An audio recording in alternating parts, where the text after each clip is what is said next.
Two mugs in a workshop. Previously on Two Mugs in a Workshop. We took a huge gamble when we bought this BMW G310R off eBay. Untried, untested, with no recorded mileage. Okay, so the pressure's pumped up to about 1.25 bar. In the previous episode, I pressure tested the cooling system, drained it. Yeah, there we go. Actually, that coolant looks nice and clean. It's coming out. That's a good sign as well. Then refilled it. We've made a good start on the mechanicals, which means we can switch our attention to the tail light wiring and replacing the tail trim panel and getting rid of those nasty BMW reflectors.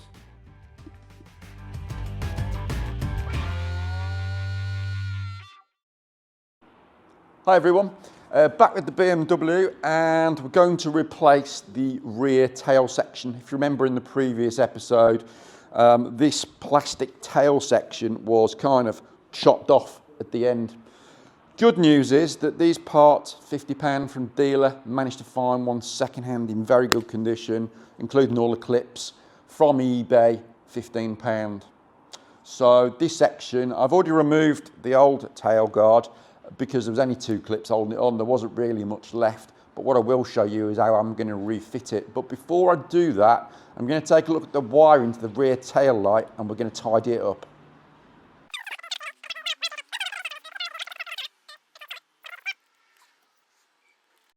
Quite easy to see how the tail light wiring works with all the trim removed. You can see a bunch of yellow wires, and it turns out that if you buy this plug connector from BMW, it actually comes with this wiring on, so that's all good news.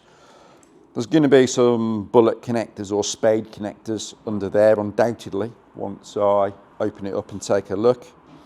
And here's the rear tail light section with the plug on that comes off the back. So the one thing I was concerned about is there enough wiring to run through to the back? And there's loads. There's absolutely loads of wiring, and it's arguable whether I should even touch this, I think. But the plan is that if I can cut the original wiring down, I should be able to just take a few inches off the back and solder it back in to this point here on the connectors.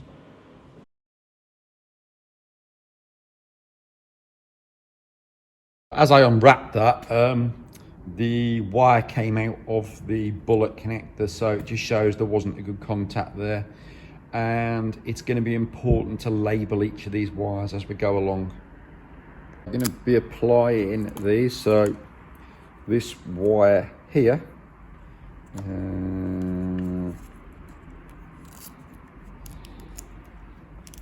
make sure we've got a bit of tape on it. I prefer to use duct tape. Masking tape can sometimes fall off, but it's entirely up to you. Duct tape with a bit of permanent marker, and make sure you write down the colours of the cables on there that you match it up to at the other end. And the same for these as well. So we unwrap them one by one. We've just got spade connectors on there, and in some cases they're a bit close to the original wiring. The one just fell off while I was unwrapping it from the tape, so goes to vindicate really that I'm going to be soldering these properly. Right then, so started work on the soldering, and as you can see now from the yellow cables, we've cut these down, okay, so that they're not quite as long. Still plenty of reach to the backlight, easy to plug in. And we've got these wires are all soldered together, and we've got the airtight, watertight shrink sleeve to go over the top. So in a few moments we'll get a heat gun on that, and we'll just shrink those down, and then we'll wrap the whole thing up with some electrical fabric cable and plug it all in. It should be good. But obviously before you do anything, what you really ought to do is test that the lights are working properly. So here's one I prepared earlier.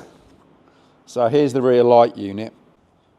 There's the plug, which you probably can't see too well. Connect it, and then Mark is hopefully going to turn on the ignition, which should put the lights on. And you can see that's fully working. We've already tested the brake pedal, works fine. So that's all good. So we're just going to heat shrink that down now, and then we can reinstall the rear light, and we can put this tray underneath back on the bike as well. So I've got Mark holding the wire for me because the heat gun we're using is a little bit over the top, to be honest, but it does the job. So we're just going to shrink these down. Just apply some gentle heat to them. I've got this on the lowest setting, this heat gun, because it is a large heat gun.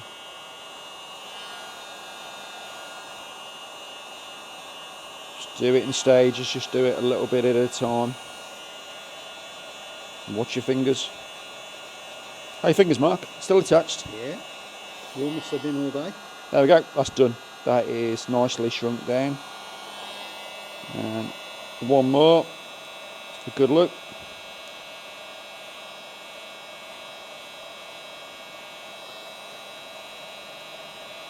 Rotate the wire a little as you do it. Might just be a bit more at the top without doing anyone's fingers.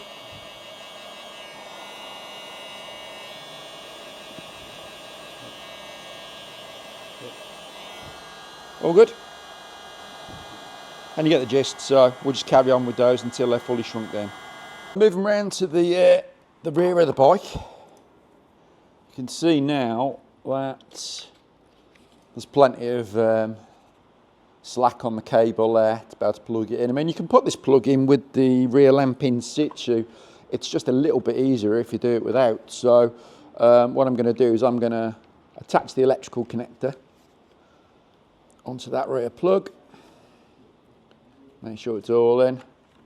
And then simply the rear tail light fits on there, and there's 2 bolts that go through the rear of it. Alright guys, so this panel that goes underneath is ready to go on. And there's a ridiculous number of bolts in it, so you can see all the holes in this panel. You've got 1, 2, 3, 4, 5, 6 bolts that go up underneath the bike, and then you've got a further 2 that go in from the top. And if you're planning on doing any work on these bikes or restoring them, I'd really recommend they get hold of a pile of these little bolts.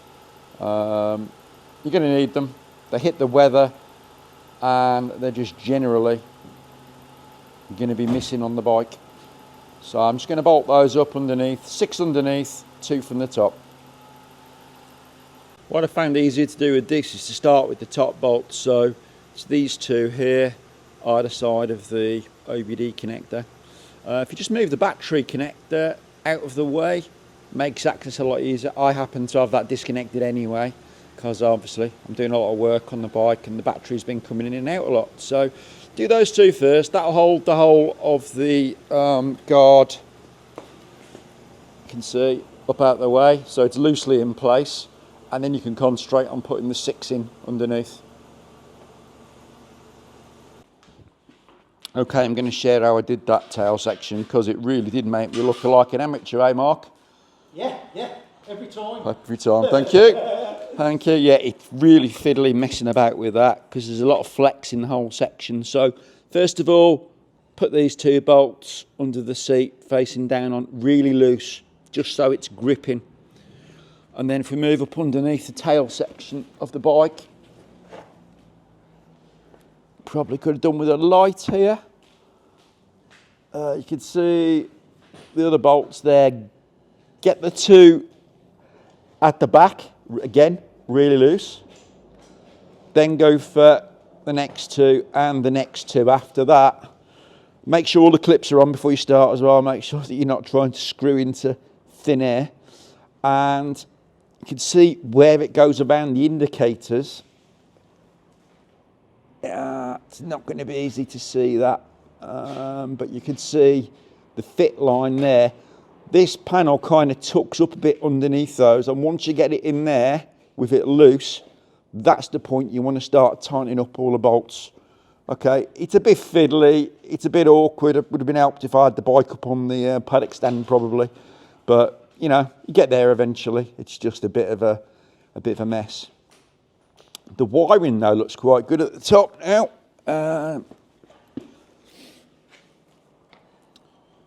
Okay, so just looking at the back of the bike, if you remember before, you can see where my fingers are through there. You could see the wiring.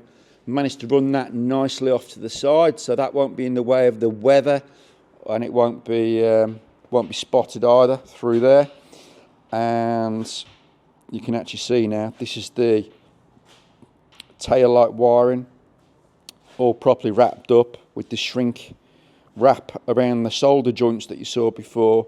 And as a final touch, I'm just going to put a cable tie around that. It doesn't really need it, to be honest. In fact, looking at it now, actually, I think I'm going to leave it loose because there is a tiny little bit of storage there, I guess, if I ever wanted to just pack something in there. Maybe a sandwich when I'm out on a bike ride. Hi all, it's Ian again, Two Mugs in the Workshop. Back with the bike. Shortage of parts. It's the most irritating thing on the planet. We keep getting faulty parts sent out by BMW. So I'm going for the low-hanging fruit now. I'm just going for some simple, quick wins. Reflectors. Okay, we talked about them on a previous episode. We're going to get rid of them. All you need to get rid of these, simple. Hot air gun, maybe a hairdryer. You really don't need to go too hard at these. We really just need to work the hot air gun against that reflector until the adhesive pad on the rear just starts to loosen off a little bit. Once it's loose and it kind of wiggles a bit, get yourself, some people use dental floss. I've got an old piece of electrical wire. I just cut it out of a wiring harness that I've got lying around. Tiny little piece of wire. We're going to work it like a cheese grater behind the reflector. Once it's off, an old rag and maybe a bit of brake cleaner just to take the adhesive off. So let's give it a go. Let's see what happens. Let's have a little go at this reflector. Then you can see the side edge of the reflector, just so you can see the wire going down the edge as it starts to separate. And I'll be honest, I had a little practice on the other side. There is a bit of a cheat going on here. So first thing to do before I start the heat gun is we'll start to heat this up. I might melt that slightly. I'm not really bothered because I have no intention of using these again. I'm going to get enough heat into it just until I can start to wobble the reflector. Once I've got it pulled away a little bit from the leg, then I'll be able to get the wire down the back. So it's going to get a bit noisy, so here we go. I'm going to put the heat gun on.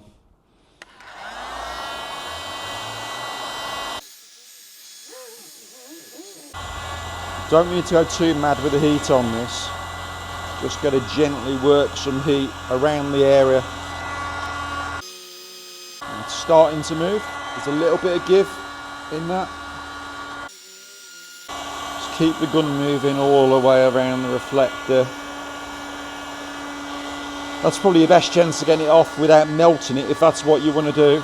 If you want to resell them or something, but they're pretty useless anyway. I wouldn't bother. You can see that's moving around a bit now. I've got a bit of movement in that.